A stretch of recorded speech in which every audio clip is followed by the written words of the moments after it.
Hey tout le monde, je suis de retour sur YouTube pour une vidéo et je pense que ça y est, enfin, j'ai trouvé le style de vidéo que j'aimerais produire sur YouTube.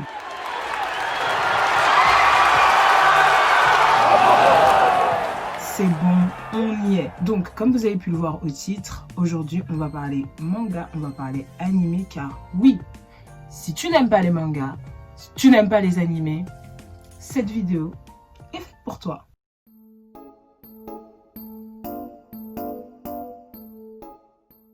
Alors, avant de commencer la vidéo, je voulais vous parler de mon t-shirt. Look at him so well. You see that? You see that? Et Hotel, qui ont fait une collaboration. Pour ceux qui ne savent pas, Hotel Radio Paris est une radio parisienne qui a été créée par une seule personne, un mec génial que j'adore qui s'appelle JC, et si vous voulez, ça fait depuis le début de la création de sa radio que j'y participe. Donc vous pouvez regarder sur Mixcloud, vous retrouverez des DJ sets que j'ai eu l'occasion de faire dans leurs locaux, mais plus encore parce qu'il y a énormément d'artistes qui sont passés sur cette radio. Bref, on donne la force aux gens, on donne la force aux poteaux. Ce n'est extrêmement pas sponsorisé, mais les produits qui sont créés sont, j'ai envie de te dire, magnifique. So, c'est le moment d'aller soutenir les vrais, c'est le moment d'aller soutenir les indépendants avec les temps qui courent. C'est le moment. So, vous avez en lien tout ce qu'il faut pour pouvoir vous rendre sur leur Insta, le Mixcloud et tous les sites, surtout le site officiel de Hotel Radio Paris, ainsi qu'un lien pour pouvoir dégoter un de ces t-shirts. Il y a plusieurs couleurs, donc t'as de quoi faire. En attendant, repartons au sujet de notre vidéo. Très important. Pour ceux qui ne le savent pas, je suis fan d'anime et de manga depuis... Enfin, c'est la même chose en soi, il y a juste un qu'on lit et un qu'on regarde. Depuis des années, en fait depuis mon enfance. Ça a commencé avec DBZ, ça a commencé avec Pokémon A few moments later. Les Chevaliers du Zodiaque. Ça, je me souviens parce que c'est ma tante, elle regardait ça à fond. Elle était vraiment fan de ouf. Du coup, c'est un peu ma famille, plus ce qui passait à la télé, qui m'ont rentré dans la culture japonaise. En tout cas, ça a commencé par les animés, par les mangas. Et c'est devenu vite la chose que je regarde, en fait. Et je regarde plus de trucs avec des êtres humains, comme je dis souvent. Je ne regarde pas de films avec des êtres humains. Je ne regarde pas de séries avec des êtres humains. Ça ne m'intéresse pas. Pourquoi ? Parce que j'estime que les histoires ne sont pas assez recherchées. Et c'est là que vous allez comprendre le pouvoir des animés. Donc, pour tous ceux qui n'aiment pas les mangas et la culture manga, look at this video. Because je vais te faire comprendre que tu ne peux pas, décemment pas, dire que tu n'aimes pas les mangas. Je t'explique. Est-ce que tu as déjà entendu un jour un être humain te dire « Je n'aime pas les films » ou « Je n'aime pas les séries » ? Parce que c'est pas que tu n'aimes pas les films. Le concept même n'est pas à aimer ou à détester. C'est qu'il y a un type de film, un type de série que tu n'aimes pas. Personnellement, je n'aime pas les films d'horreur, c'est pas mon truc. Je n'aime pas les films de science-fiction, c'est pas trop ma tasse de thé. Donc, ça veut pas dire que j'aime pas les films, ça veut simplement dire que j'aime pas certaines catégories de films. Pour les mangas, c'est pareil. On n'a pas un type de manga. Si les mangas s'arrêtaient à Naruto ou DBZ, c'est comme si tu pensais que tous les films ressemblent à des films des grosses productions américaines, type les Avengers par exemple, ou d'autres séries de films comme Harry Potter ou Le Seigneur des Anneaux. Des films que tout le monde connaît, qui ont eu un succès mondial. Donc effectivement, les mangas ne s'arrêtent certainement pas à Naruto, à DBZ ou encore ce genre d'animés, en fait qu'on appelle des shonen, qui ont une cible uniquement ado. Et c'est là que nous rentrons dans la vidéo.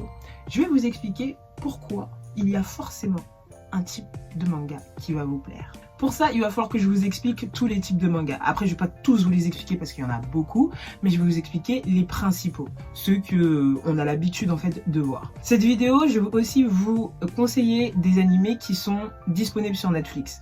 Pour vous éviter de vous taper des scans ou de devoir aller à la Fnac vous acheter des mangas, c'est pas ce que je vous demande.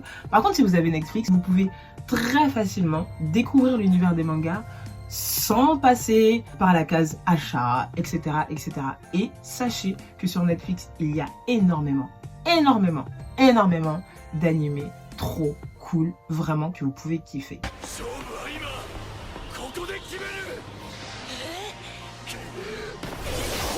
Alors, dans les types d'animés que vous allez avoir, celui le plus connu, celui que vraiment tout le monde est tombé une fois sur ce type d'animé, c'est, comme je disais avant, les shonen. Shonen, en japonais, veut dire littéralement jeune garçon. Donc comme vous pouvez le sous-entendre, c'est un type de manga destiné aux jeunes garçons, aux adolescents. C'est pour ça que par exemple, les shonen les plus connus, DBZ, Naruto, vous avez toujours le même type d'histoire entre guillemets qu'on peut retrouver beaucoup dans les dessins animés, des dessins animés pour adolescents ou pour enfants, bien évidemment on s'entend. Et si vous voulez, c'est ceux qu'on connaît le plus parce que c'est ceux qui ont eu un succès mondial, Pokémon, etc. Donc ça, c'est les shonen. Ensuite, vous allez avoir les shoujo. Donc, littéralement, ça veut dire jeune fille. Là encore, on est sur une cible adolescente plutôt féminine. Des mangas comme Fruit Basket, Nana. Pour les connaisseurs, on est plutôt sur des histoires à chaque fois plutôt dans le même mood, mais là encore destinées aux jeunes filles. Personnellement, c'est pas mon truc. En tant qu'adulte, c'est vrai que, mis à part certains comme Naruto, les shonen et les shoujo, c'est pas mon truc. Les histoires ne me plaisent pas forcément souvent et je peux comprendre que quand on voit de loin les mangas comme étant juste cette passerelle, je peux comprendre que ça nous donne pas trop envie. Mais c'est pas fini parce qu'il n'y a pas que 2 types de mangas, comme je vous l'ai dit, il y en a énormément. Moi je vais vous en présenter uniquement 4, les 4 principaux, les 4 que tout le monde connaît. Donc on a vu les shoujo et les shonen. Là je vais vous parler de 2 autres types de mangas qui sont eux pour les adultes. Vous allez avoir, je pense que tout le monde connaît les hentai. Je vais pas vous faire la définition des hentai. Seulement, pour ceux qui ne savent pas, ce sont des mangas destinés aux adultes. C'est des mangas qui sont interdits au moins de 18 ans parce que les histoires qu'il y a dans les hentai, comment dire, disons que je vais vous donner juste très simple. La définition de hentai, ça veut dire littéralement perversion.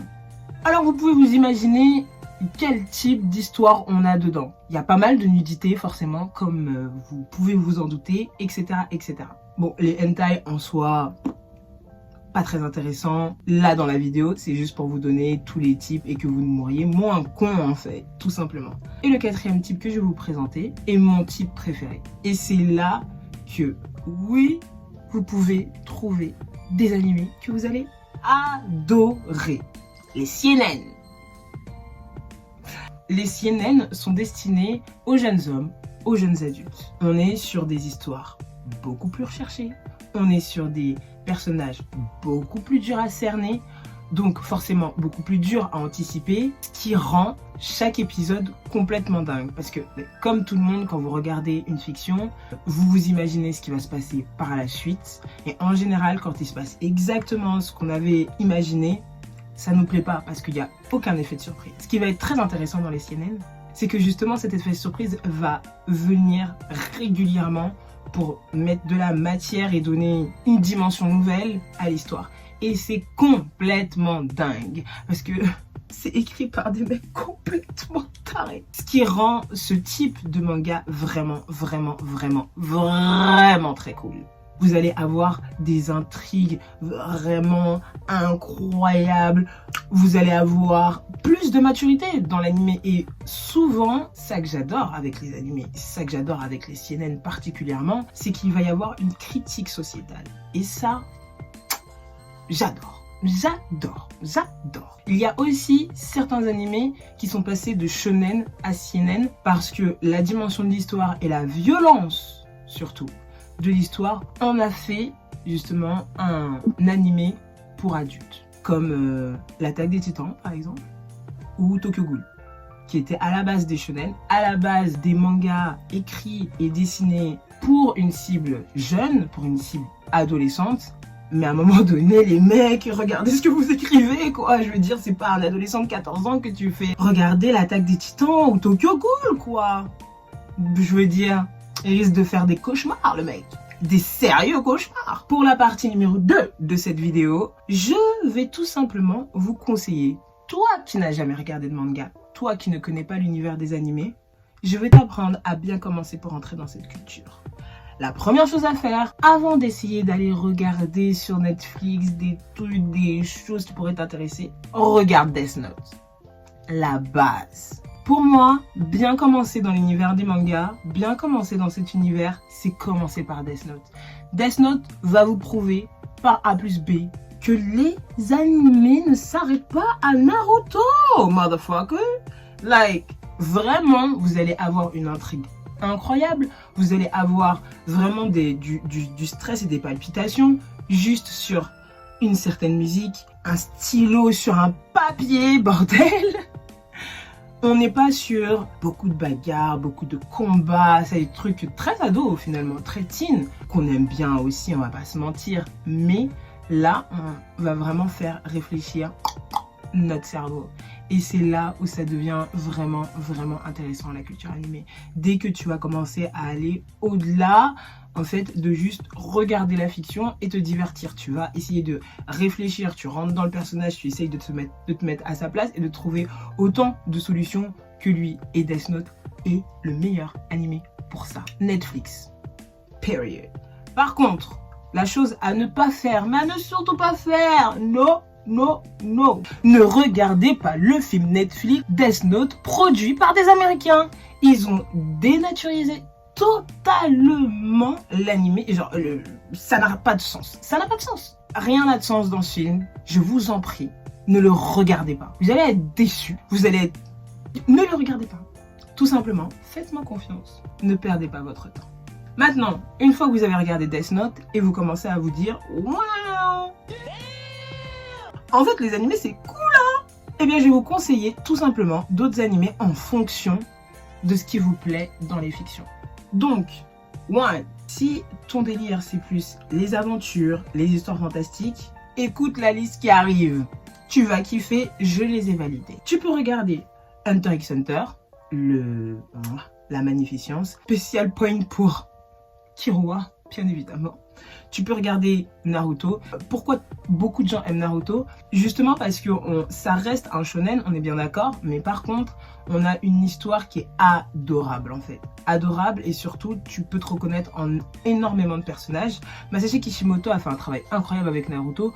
Jusqu'à chaque personnage a une date de naissance. Chaque date de naissance et heure de naissance correspond à un signe astrologique, un ascendant et un signe lunaire. Et chacune des caractéristiques de ces signes astrologiques correspondent parfaitement à chaque personnage de l'animé, sachant qu'on est sur plus de 900 épisodes avec énormément de personnages et pourtant à chacun ça coïncide. C'est un travail incroyable. Et donc pour tous ceux qui aimeront Naruto une fois regardé, je vous conseille évidemment de continuer la saga avec Boruto Next Generation, évidemment. Vous pouvez aussi regarder Seven Deadly Sins. J'adore, l'histoire est très cool. On est aussi sur un shonen, mais franchement, on est sur un truc assez mignon. Évidemment, je vous raconte pas les histoires parce que je ne vais rien vous spoiler. Allez découvrir, tout simplement. Vous allez aussi avoir Bleach, que j'adore, validé. Vous allez avoir Overload, qui est très intéressant, où là on a une histoire de quelqu'un comme nous qui se retrouve coincé à l'intérieur d'un jeu vidéo de rôle dont il avait l'habitude de jouer avec une bande d'amis. Très intéressant, très pertinent. On voit beaucoup de choses par rapport aux tactiques simplement qu'on peut avoir en temps de guerre entre guillemets ou en temps de croisade plus ou moins. Vous allez avoir Code Geass, ce que j'ai adoré parce que le personnage principal est très dur, ce qui le rend très difficile à cerner.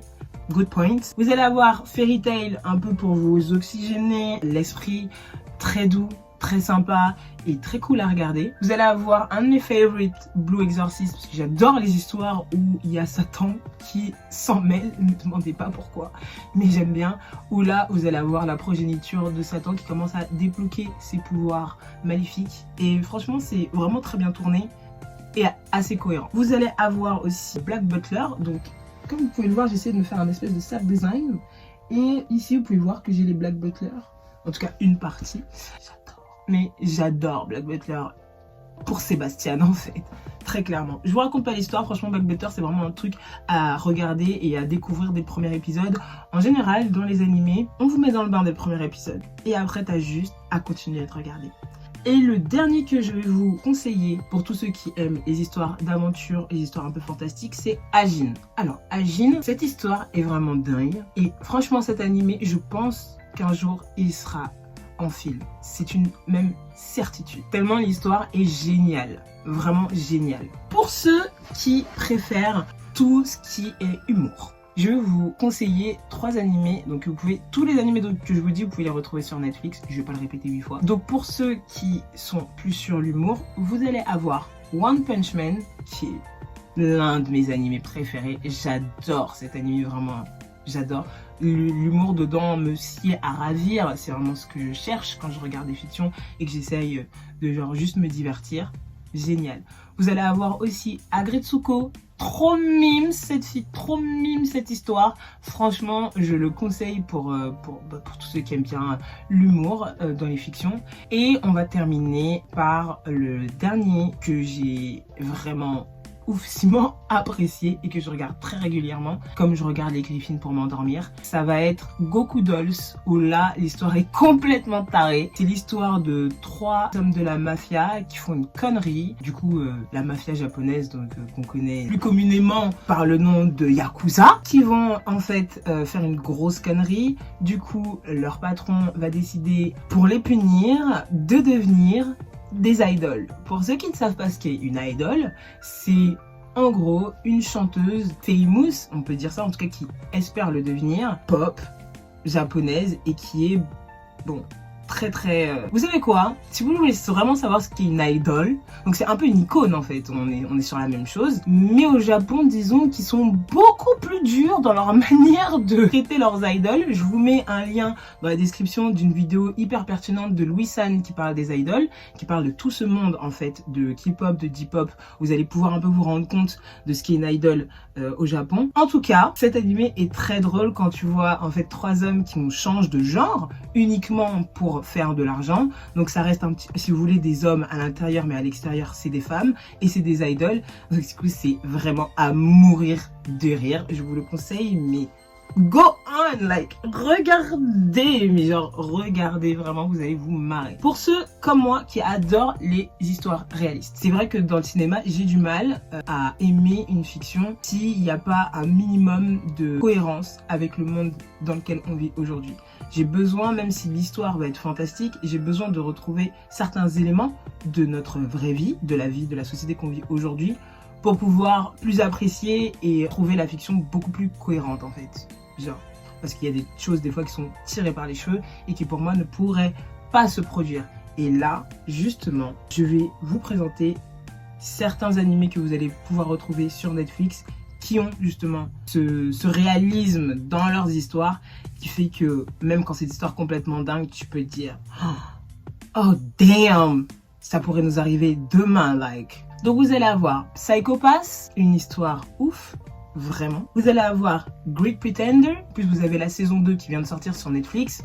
Vous allez adorer, mais adorer, cette histoire est vraiment trop mignonne. Ça me fait beaucoup penser à un autre animé et qui est aussi disponible sur Netflix.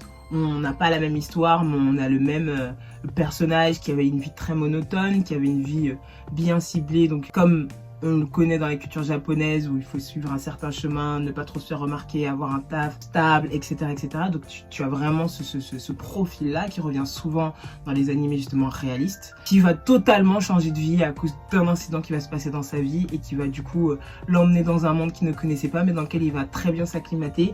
Et c'est vraiment très cool de voir ça parce que c'est vraiment des choses qui pourraient arriver dans la vraie vie en fait. Du coup, on adore. Les derniers que je vais vous présenter sur le profil réalistique, il y en a un qui j'ai jamais terminé parce que ça m'a donné trop de cauchemars donc j'ai fini par arrêter.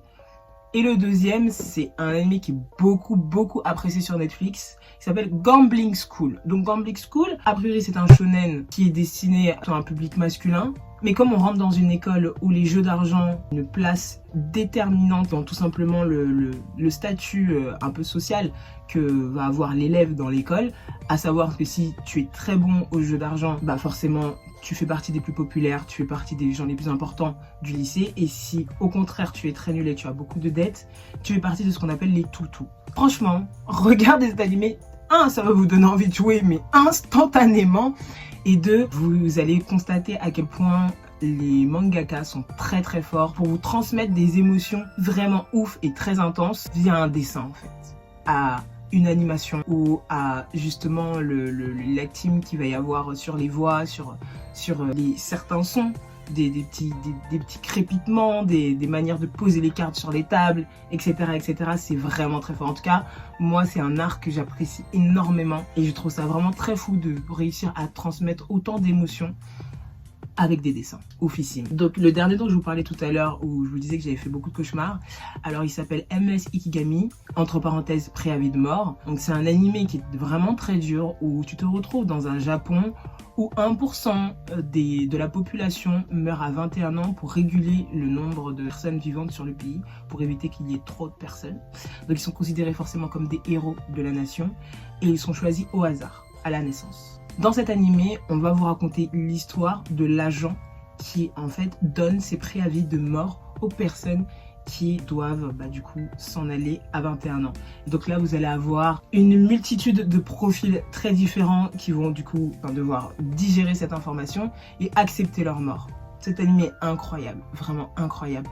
Par contre, je vous garantis pas que vous ferez des beaux rêves après avoir regardé ça. En ce qui me concerne, j'ai vraiment fait tellement de cauchemars que j'ai juste arrêté de le regarder tellement ça me prenait au cœur et ça me rendait vraiment hyper triste d'avoir un animé aussi focalisé sur la mort, même si je trouve en soi que c'est une bonne chose, parce que je trouve que ça entraîne l'être humain à accepter la mort, parce que c'est la fatalité de notre monde en fait. On est né pour mourir, on peut le dire, et c'est la seule chose dont on est certain au final dans nos vies, donc on devrait en fait avoir l'habitude de ça, mais comme dans une société on n'en a pas du tout l'habitude. Il peut être très dur, mais il est très intéressant et très pertinent surtout. Un point plus pour Ikigami. Pour clore la liste d'animés, je vais vous présenter en fait tout simplement 2 animés qui sont gore, mais que j'adore. En fait, c'est mes préférés de tous les animés, je crois. Mais je pense que vous savez déjà de quoi je vais vous parler. Je vous parle bien évidemment de Tokyo Ghoul et de l'Attaque des Titans.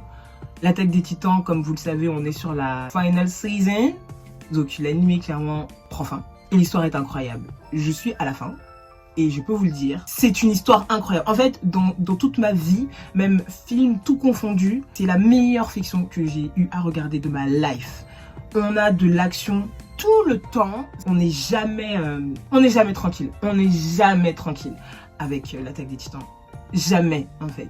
Il se passe toujours un truc. Le seul moment de répit qu'on peut avoir, c'est la première partie de la saison 3. Parce on donne beaucoup d'informations, parce que forcément on manque d'informations. Cet animé il est génial parce qu'on rentre dans un monde complètement nouveau pour nous. On a très peu d'informations sur ce monde, donc on est tout le temps dans le questionnement. Surtout on sait tout ce que c'est le personnage principal au départ, et ensuite ça se développe, et même la manière dont se développent les informations qu'on reçoit est incroyable, pertinente, cohérente. L'intrigue est géniale. Les personnages c'est encore pire, et vous-même vous savez mon préféré c'est Levi motherfucker. Enfin, je sais pas quoi vous dire. L'Attaque des Titans, c'est the best of the best. Et pour finir, Tokyo Ghoul, comme vous le savez, je suis amoureuse en fait de Ken Kaneki. J'adore ce personnage parce que c'est un personnage très doux, très gentil, mais qui a forcément une part d'ombre en lui qui va beaucoup se révéler avec forcément son accident et le fait que ça devienne une ghoul. On est vraiment sur une histoire très gore, et je conseille à ceux qui connaissent et qui aiment l'anime Tokyo Ghoul, je vous conseille vivement de lire les mangas. L'histoire est différente, l'histoire est 1 milliard de fois plus gore, et vous allez tout apprécier que l'anime. À savoir, bon, je vous le dis à titre informatif pour ceux qui ne savent pas, souvent les mangas, donc ce qu'on lit, alors ça, les mangas, les histoires sont plus brutes et plus violentes, plus gore que l'animé, donc ce qu'on voit à la télé. Parce que tout simplement, en fait, avant au Japon, pour devenir un animé, de passer de manga à animé, tu avais besoin d'avoir ton manga qui marchait mais vraiment de beaucoup pour qu'on produise en fait la version animée afin qu'elle plaise au plus grand nombre, et que justement ça dépasse le Japon et que ça aille dans les pays occidentaux, les pays africains, les pays asiatiques, enfin les pays latinos, enfin partout dans le monde en fait. Le but c'était vraiment d'avoir l'animation qui puisse marcher vraiment beaucoup. Donc pour ça, les histoires sont pas modifiées, mais on va dire elles sont simplifiées, et comme on reste sur un inconscient collectif, les animés, les mangas sont pour les adolescents. forcément, souvent, des fois, ils vont un peu lisser le côté un peu dark et un peu gore pour rendre ça beaucoup plus politiquement correct, on va dire. C'est pour ça que ça va être hyper intéressant, dans certains cas, de aussi, en plus de voir l'animé, aussi lire le manga pour avoir beaucoup plus de détails que tu n'as pas dans le manga ou justement l'histoire abrupte en fait, genre vraiment l'histoire sans paillettes. Et ce qui est très intéressant dans l'Attaque des Titans, et je pense que c'est parce que aussi c'est un manga qui est récent, c'est qu'il n'y a aucune différence entre l'animé et le manga, c'est vraiment exactement la même chose. Donc comme vous pouvez le voir, là j'ai pas toute la collection, mais j'ai une grande partie de la collection, enfin j'ai toute la fin à partir du tome 20, les autres sont à Paris. Comme vous pouvez m'en rendre compte, c'est vraiment exactement la même chose. J'ai aussi Tokyo Ghoul, c'est pas pareil. Du coup, voilà pour la liste. J'espère que vous avez pris des notes. Et laissez-moi en commentaire votre avis justement sur tous les mangas que je viens de citer. S'il y en a qui vous plaisent, s'il y en a que vous kiffez. Si vous avez même d'autres recommandations pour justement ceux qui n'aiment pas les mangas et les animés, donnez-leur des conseils et donnez-leur des recommandations d'animés à regarder. Je vous attends en commentaire pour tout ça. On passe à la troisième partie de la vidéo. Les points positifs et les points négatifs des mangas. Parce que forcément, il y en a. Faut pas déconner. L'être humain est un peu pourri jusqu'à la moelle épinière. Ça pouvait pas être parfait non plus. Donc, on va commencer par les points négatifs. On terminera par le best à la fin. Alors, ce qui me dérange dans les mangas et dans les animés, ça va être en premier lieu la place de la femme et de l'enfant. Alors, il y a un truc avec corps féminin, les poitrines opulentes et les jupes courtes qui me dérange. Je trouve ça extrêmement malsain, qui revient très régulièrement dans les animés et ça me dérange. Je vais souvent pas regarder certains animés qui pourraient être très très cool parce que il va y avoir trop de gros plans sur des poitrines, trop de gros plans sur des jupes courtes, trop de gros plans sur ceci, trop de gros plans sur cela et je trouve ça extrêmement malsain, ça ne me plaît pas du tout. Donc pour moi c'est un gros point négatif des mangas et des animés. Pour un autre point que je n'aime pas, c'est aussi vraiment par rapport aux enfants et à ce côté très creepy, pillow porn, genre. Un autre point que je n'aime pas, c'est aussi vraiment par rapport aux enfants et à ce côté très creepy, pillow porn, genre. Il y a un truc que je trouve vraiment malsain. Mais des fois, en fonction des âges, en fait, tu vois bien qu'il y a un autre personnage qui a l'air d'avoir 14 ans, quoi. Et ils sont vraiment ensemble, quoi. Ils font des bisous et tout. Je vous avouerai, des fois, je suis en mode waouh, trop bizarre. Voilà les seuls points négatifs que je peux trouver aux animés ou aux mangas. Maintenant, les points positifs, vraiment ce que j'adore avec les animés et les mangas. Comme moi, vous aimez des intrigues compliquées, des histoires recherchées, des personnages durs à cerner et surtout durs à anticiper. Regardez des fucking animés en fait. Parce que vraiment, on est sur des histoires vraiment recherchées quoi. Je sais pas comment vous dire, mais les intrigues elles sont poussées à l'extrême. J'adore en fait, j'adore. Et le point le plus crucial, c'est qu'il va y avoir toujours une critique sur notre société, une critique sur une manière dont les Japonais ont se comporté, mais aussi les Occidentaux. Il y a un truc que j'adore avec certains animés, c'est la manière dont ils parlent des Britanniques. Et tu sens que le Japon a encore en fait ce truc avec les Britanniques et les Américains, encore cette haine qui plane en fait si vous voulez. Et je dois vous dire que tout ça j'adore parce que ça nous remet en fait dans un cadre historique, qui donne en tout cas moi qui m'a donné envie de me renseigner un peu plus sur l'histoire du Japon et qui donne aussi beaucoup de curiosité en fait sur l'histoire et la culture japonaise. Donc point méga positif. Ça y est, c'est la fin de cette vidéo. Je crois qu'elle va être assez longue. Je crois que c'est la première fois que je fais une vidéo aussi longue. Trop contente d'avoir fait cette vidéo parce que ça va ressembler, enfin mes prochaines vidéos vont ressembler à ce type de vidéo. Je vous garantis pas qu'il y en aura une par semaine parce que ça me prend un peu de temps de faire ça en fait, de faire ce type de vidéo. Ça me demande un tout petit peu de recherche, mais bon voilà, ça me demande quand même du temps. Donc je vais essayer d'en faire une toutes les 2 semaines où comme là je vais vous présenter des choses que j'aime, que je connais. Et surtout, je vais essayer de vous donner envie de les aimer aussi. C'est tout pour moi, c'est Kitsune Kendra. Si tu as envie de me soutenir, il y a mon compte Instagram, mon compte Twitter et surtout mon compte Mime. Mon compte Mime, c'est juste ma vie personnelle, ne croyez pas, il n'y a rien de fou. Mais surtout, mon compte Mime est fait pour ceux qui veulent me soutenir dans la musique parce que l'argent que je récolte sur Mime me permet de pouvoir produire ma musique, studio, mix, master plus clip. Voilà, c'est tout pour moi. Je vous fais de gros bisous et on se dit à la prochaine. Bisous. Bye, have a great time.